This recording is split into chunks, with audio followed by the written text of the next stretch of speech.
What is going on, YouTube and weight loss warriors?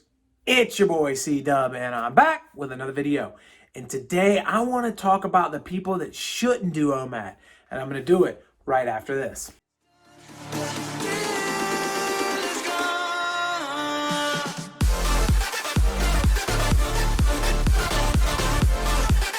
What is happening? If you're new to this channel, my name is C-Dub, and I lost 125 pounds eating just one meal a day, or OMAD, and I'd like to welcome you.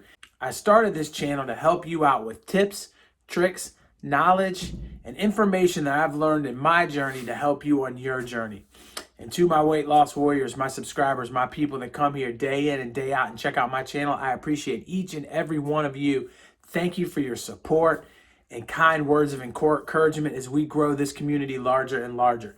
So the topic today is an important one, because the topic today is talking about OMAD and who shouldn't do it instead of who should do it. And the reason I felt like I wanted to tackle this topic is, you guys know I am a huge supporter and advocate for OMAD. I think eating one meal a day is the answer for many of us in our weight loss journeys. But with that said, it's not the answer for all of us. So maybe you're watching this channel and you don't fit into the right category. So I just wanted to go over and say that these people should kind of avoid it. And if you are going to continue forward and you do fall into one of these categories, that you make sure that you're consulting a physician and you're getting a little bit more information and letting people know exactly where you're at in your journey so that they can help you along the way. Because the last thing we need is to put ourselves into a bad situation. So the very first thing that I'm going to say, and the very first one that I'm going to talk about, is children. And children should not be doing OMAD. And the reason why children should not be doing OMAD is it's a really simple, basic idea and concept here. But you're either doing one or two different things. You're either growing, or you are, growing taller or growing wider, basically. But you're always growing. You're either growing or losing. And when you're a kid, you don't want to lose. You don't want to get smaller. When you're a child, you want to get taller. And in order to get taller, you have to have the proper nutrients, and you have to have enough of them. And eating one time a day, especially on a kid's small stomach, may not be the best answer and most healthiest situation for that child. Now, there are some children that maybe could fall into the category, and obviously as they get older and they're getting to the point where they stop growing, if they're morbidly obese, OMAD might be something that they can do. But for the most part, when we're talking about a child that is pre-puberty and all of that kind of stuff, they absolutely no way should be doing OMAD or eating OMAD. The second group of people that I'd like to talk about are people with type 1 diabetes. And now that if you want to do OMAD and you're type 1 diabetic, you can see a physician and you can maybe figure it out, but your blood sugars and the different things and keeping that in balance is so much harder to do when you're type 1 diabetic, and it could be very dangerous. And so you just want to make sure that if you're type 1 diabetic, you are somebody that is monitoring all of that stuff at all time and has somebody monitoring you, because I'd hate for you to put yourself into a situation where your blood sugar didn't really work out well for you. So the third group are people that are already in their BMI range. They're abnormally small, or they're underweight. If you are underweight, not normal when you do your BMI, but underweight, OMAD's probably not the best for you. If you're sitting underweight on your BMI, the chances are you're not getting the nutrition you need, and you're not getting the things you need. And so you probably need to take eating and spread it out a little bit more and eat more often to get yourself back into a normal range. Now, I think OMAD is perfectly fine for anybody that's in the normal range. Just as you creep down in the normal range and you get to a part where it starts to say you're underweight, now's the time to pump the brakes a little bit and maybe take a step back from OMAD. Number 4, if you are pregnant or breastfeeding, is not the right time to be doing OMAD. Again, you have to produce this milk, which cannot always happen very easily. And when you're doing OMAD, you may not be giving yourself everything you need to do that. But another small problem, if OMAD does have a weakness, could be in dehydration, because a lot of people don't focus on their drinking only when they're eating. And if you're that kind of person and you're only eating once a day, you're not putting the proper amount of fluids in your body all day long, which is going to directly result in the amount of milk you're making. And then, of course, if you are pregnant, having the baby inside of you, it's going to need everything it can. And I don't think that weight is something that you should be worried too much about when you're in the middle of your pregnancy. Of course, you don't want to gain too much weight to where it's unhealthy. But everybody's going to gain weight during the pregnancy, and it's probably not the best time to be doing OMAD. Number 5, the fifth group of people are extreme athletes, the people that are at the highest, the high of their athletic levels, and they're really just pushing and burning energy at a very high level. And if you think of it, if you are an athlete that's expending thousands and thousands of calories of training every single day, you need to put that back into your body.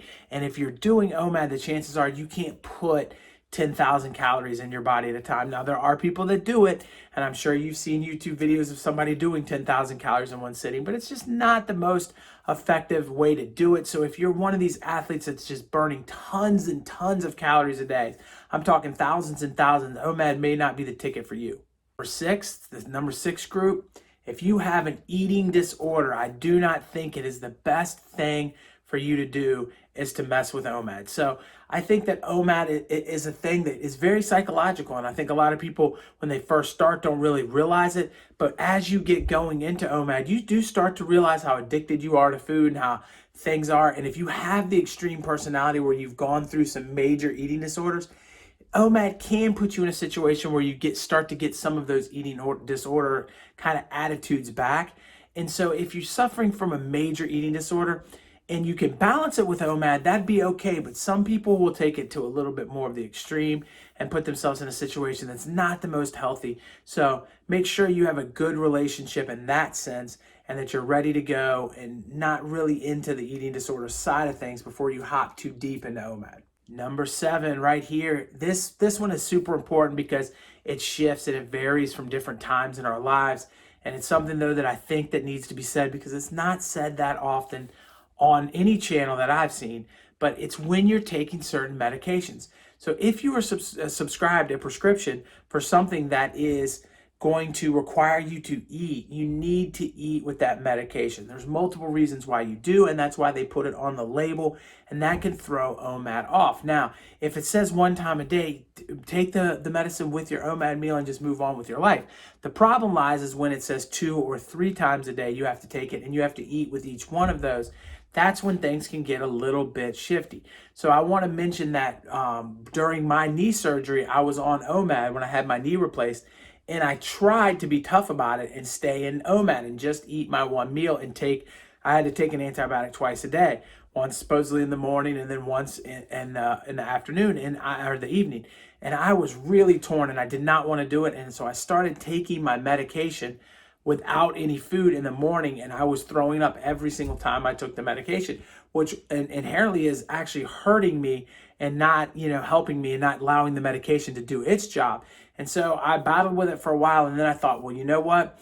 Maybe if I can spread out the medicine so that it's in an 8-hour window, I'll be okay. And so I switched to a 16 and 8. But when I say that, I literally ate, how granola bars come in 2 granola bars in a pack. I ate 1 granola bar with my medicine, and that held me over. I've heard of people eating a half a tortilla or a piece of bread or something that can soak up a little bit of fluids and everything with it and make your stomach feel better when you're taking medication. So although I still consider that I was on OMAD that whole time because the 1 granola bar is not going to bump my insulin too great, and I was able to work it out for the 10 days that I had to take medication, it is still, if you want to look at it as a pure bottom line OMAD, if you're on a medication that's requiring you to eat multiple times a day, I suggest that you do go ahead and have something small with your meal, and that would break your OMAD.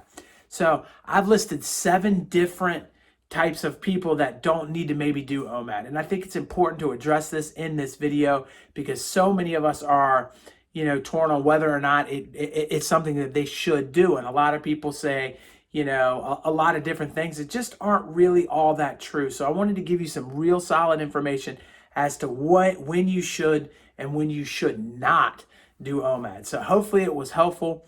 I know you guys are here grinding every single day and the weight's coming off of you. Here on this channel, if you made it this far in the video, drop me down how much you've either lost already, whether you're in maintenance or you're in the middle of your process. Let me know how your journey's going. I really want to hear from you guys and hear how your weight loss is going and what's kicking and all of that good stuff. I appreciate you guys, each and every one of you, and I know you see right here a video popping up. It's a good one. Don't miss it. Click on it And then after you do that, my face is going to come right here. Subscribe, man. That's what that will do. Click on it. It is free to subscribe to my channel, but the information I'm hooking you up with is priceless. I'm going to catch you guys on the next one. Peace.